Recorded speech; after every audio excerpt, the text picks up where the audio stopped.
Hey there, cats and kitties. I am the Blues Man, Johnny Blues, coming at you live to talk about Season 1, Episode 1 of Seth MacFarlane's The Orville. I just caught up with this first episode as of a couple of hours ago and kind of wanted to let it sink in a little bit. It wasn't quite what I was expecting necessarily. If I were to, sum it all up with one word, I would say this first episode felt very much to me to be schizophrenic at best. I think a lot of the issues I had with it were comedy issues. There were some laugh out loud moments, and like some of the humor it played off really well. But then there were a lot of different sort of contemporary things that they did. They were trying to be funny with drawing penises on things and put flames on the side of the ship and just hugging the donkey and like things that it's like, who came up with these things? I don't know. It's not really floating that well with me. It just seems to like stop everything dead in its tracks, and it's not really funny. I know where they're coming from with some of these jokes, but I don't know. I don't know if I would have been necessarily happier if this were just a more straight-laced sort of science fiction fantasy adventure series. I think they need to sort of water down and rein in some of the comedy. Some of the comedy just feels like it's run amok. And I don't know if that's things that they were coming up with ad libs on set during filming, sort of improvisational, or if these were jokes that around the writer's room. I don't even know how many writers there are on this particular series, but like they're passing around the table and they all get a chuckle out of it. So yeah, let's put that one in. I don't know how they cumulatively brought about the so-called humor, in the show, but not all of it really went that well for me, to my taste. What I thought the strongest aspects of the episode were all of the cast. I am very impressed with the cast. I like all of the characters and I am intrigued by all of them for the most part. I think the doctor lady is the only one who really didn't stand out to me. The racist android. It's like, okay, there's an interesting concept, The one alien dude whose species is all male. I'm hoping they're going to delve more into that and like sort of exploratory wise, coming to get to know his species and then how they function and how they reproduce, and is there cloning? Is it I don't know. I can't even speculate. I don't know. I hope we find these things out about these characters, the two helmsman characters. A lot of the humor coming from them is kind of what was dropping for me, not like, really engaging me, so to speak. Not lowbrow humor, but again, contemporary. Like, we're supposed to be watching a show that's like the 24th, 25th century, whatever it is, sort of Star Trek The Next Generation-esque and whatever like that. And I think it's too grounded. I think they're trying to have their cake and eat it too, as far as sort of spoofing Star Trek tropes, sort of trying to, tell good stories, engaging, adventurous stories.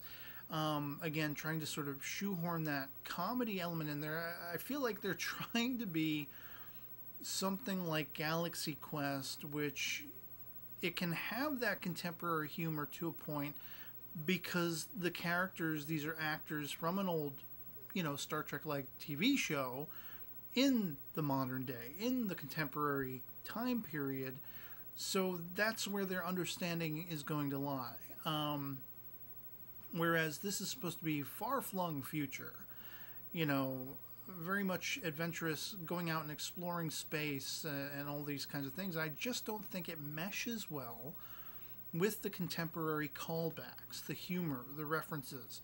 The strongest points, as I was going to say, for me, were the more dramatic elements, ironically enough, being that this is supposed to be sort of a comedy drama, Seth MacFarlane being known for his comedy. I love Family Guy. It's one of my favorite all-time shows.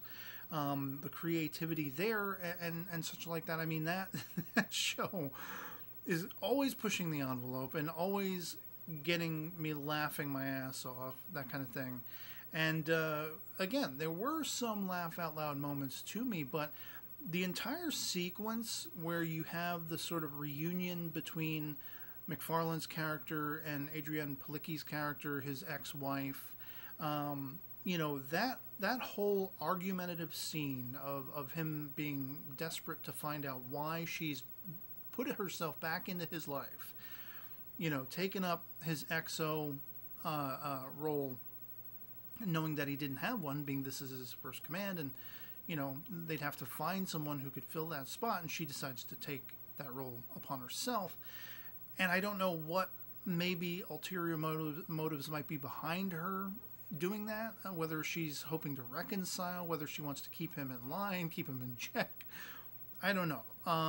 But that whole, again, argumentative scene was intense and real. It was thoroughly real. Like, I would dare anyone, positive or negatives that they might be able to say about this episode, I would challenge anyone to prove me wrong that there isn't a sort of chemistry between them. When they are interacting, it's believable. Even when they're sort of ribbing each other toward the end of the episode, like, oh, we're going to bring up to the alien, the sanctity, the solidified nature of our marriage, and what the responsibilities of the husband and the wife are in there and everything like that. They're talking to an alien who's threatening them. And that's when they bring it up, like that was an example of the comedy that I felt was done right, that I got a kick out of. My favorite line in the whole episode comes when they've gotten the message to come to the planet because they're, they have this, what I like to refer to as the City of Death device. Now, if you've ever seen this classic Doctor Who story, you'll know exactly why I refer to it as such. If not, check it out so you can figure it out. But they have this City of Death device, and, like we see one of the scientists gets aged super fast and whatever like that. Again, check it out. And there's that whole aspect when they're first introduced to it. They're like, just their last nerves are breaking because, well, wait a minute, you didn't need replenishment of supplies? Why did you call us here? This Union ship and everything like that.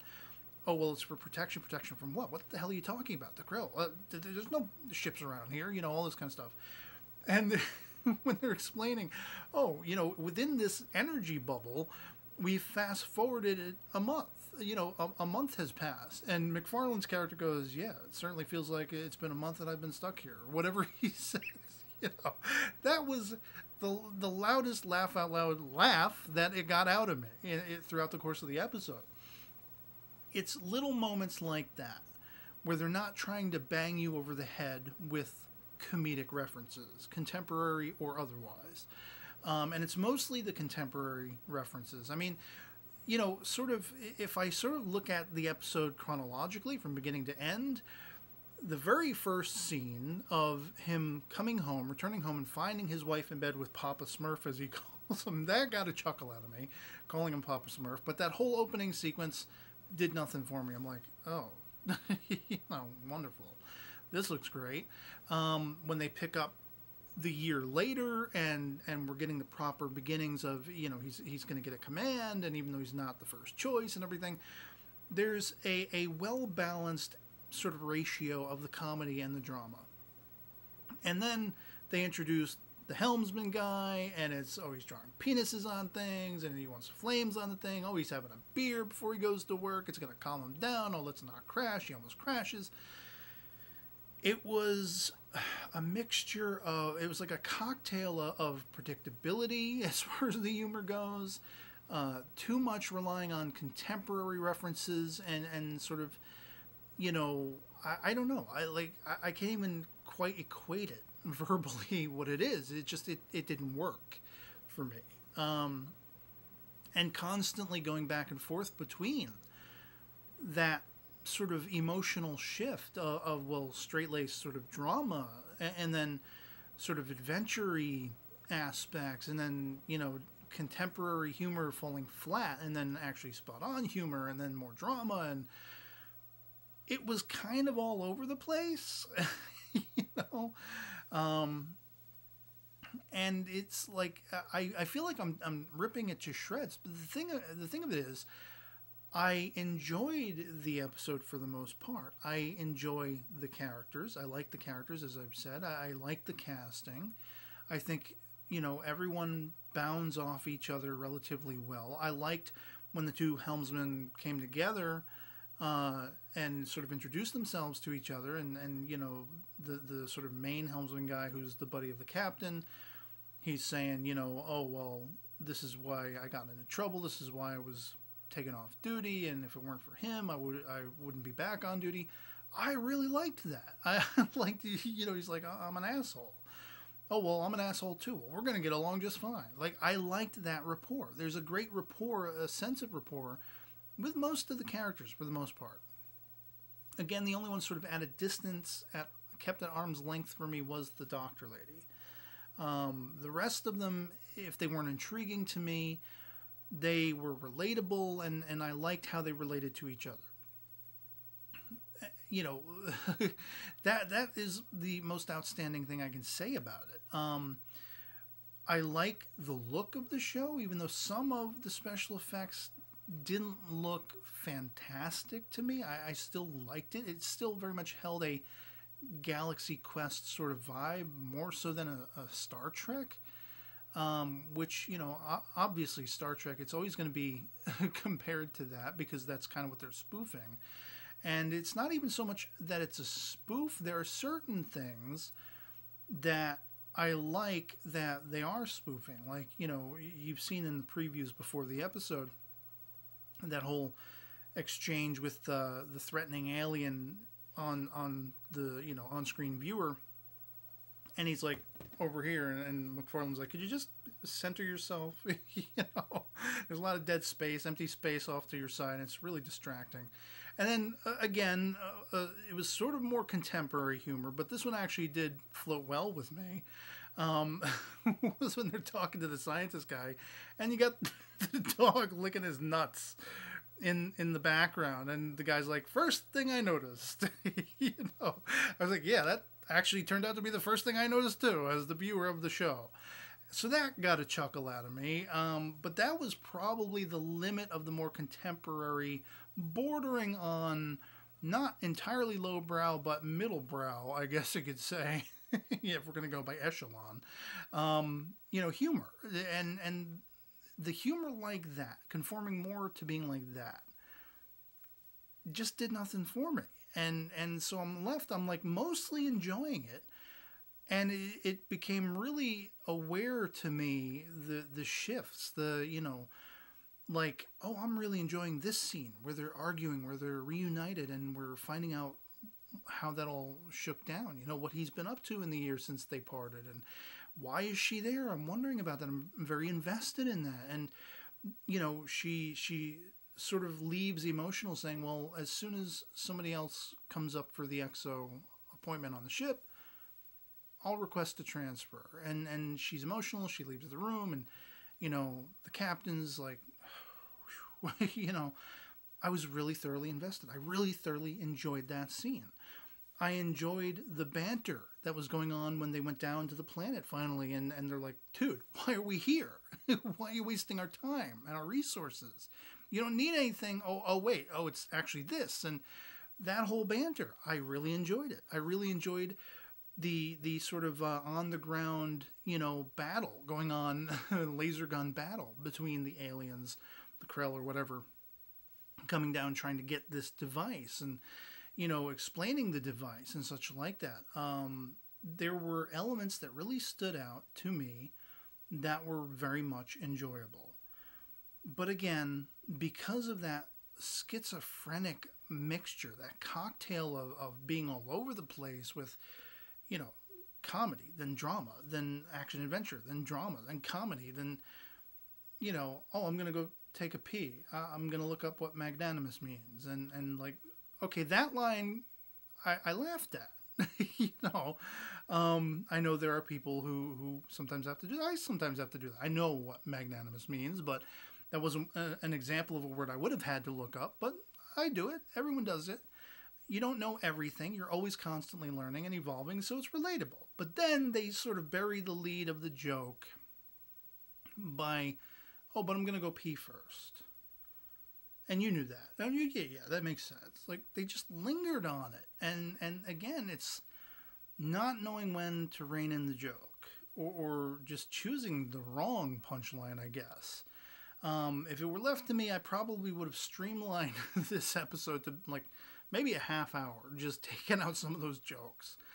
And I think it would have been that much more enjoyable to watch. Not that it wasn't enjoyable, but I was cognizant as I'm watching it, as it's unfolding, of, wow, I really like this, what's happening now. I really liked that. I'm not liking this so much. I liked what was before. Why are we doing this? All throughout the episode.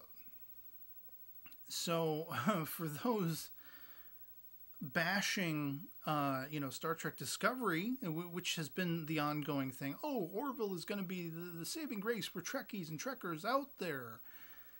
I don't know.